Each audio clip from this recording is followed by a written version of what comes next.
Hello everyone, this is Kona, and a new update was released today. More new weapons in celebration of a new game called Deus Ex Human Revolution. Now, I've never heard of this game before, and so I don't really know what it is, but because of it, we get new weapons, so yay. And so this video, I'm covering the new engineer weapons, and he gets two of them: the short circuit and the Widowmaker. And so the short circuit, it's basically a taser.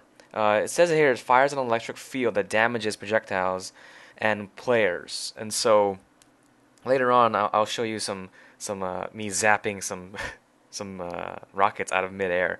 But basically, it's a short-range taser, and it uses up 35 metal. It doesn't use ammo. It uses 35 metal. And so both of these weapons actually use up a lot of metal. They don't use ammo, but you don't have to reload, which is nice. Now the other weapon is the Widowmaker, and it's a new shotgun. And it says on hit, 100% of the damage is added to ammo.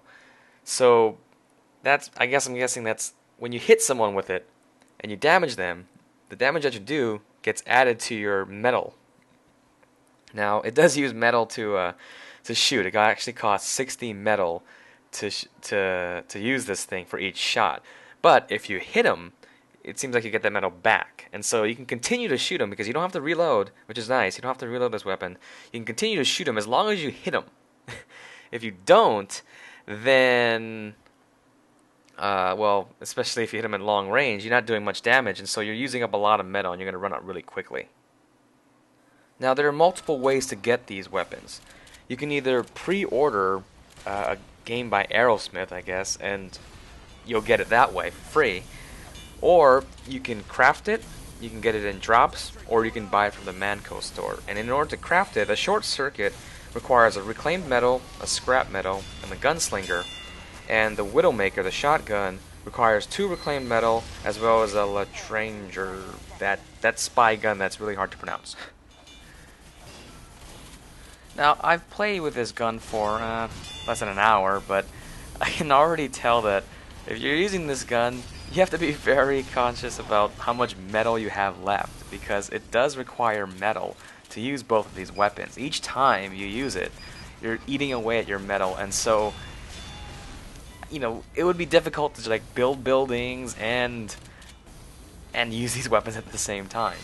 And so, I mean, I managed to set up these because, well, there's a friendly NG building his stuff, and so I can take some of his metal.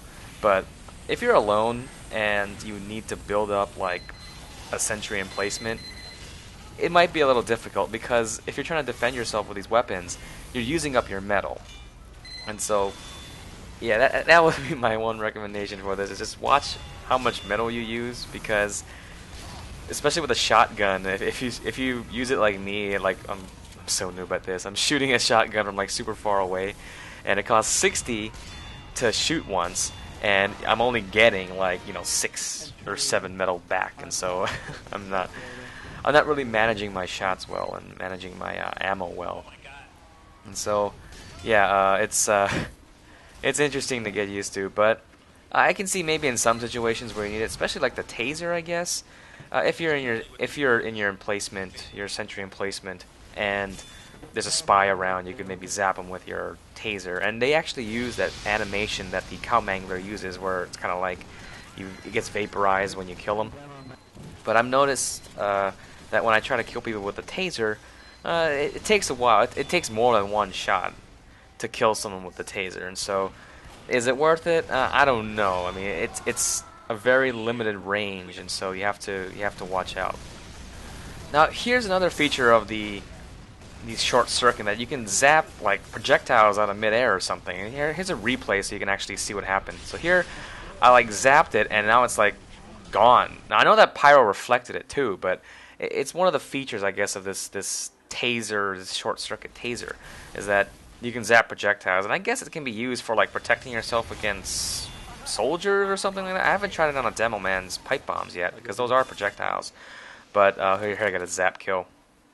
Yeah, but yeah, it's you have to be well timed. It's almost like a pyro kind of thing where you have to time your air blast. Well, now you have to time your short circuit zap thing. So here's a spy it's a dead ringer spy, and so I try to kill him. I zap him once, but then I'm just trying to zap him again. You can see like it doesn't do too much damage. I guess I'm not using it right or something. I don't know. Now, if you have the weapons, please comment below. Tell me what you think about these weapons, because it's pretty interesting to use metal for ammo instead of just regular ammo. And if you have questions about it, feel free to ask in the comments. I can answer some things, but not everything, because I haven't spent too much time playing with this. But it was a lot of fun with this weapon. So I hope you enjoyed this video. Have a nice day.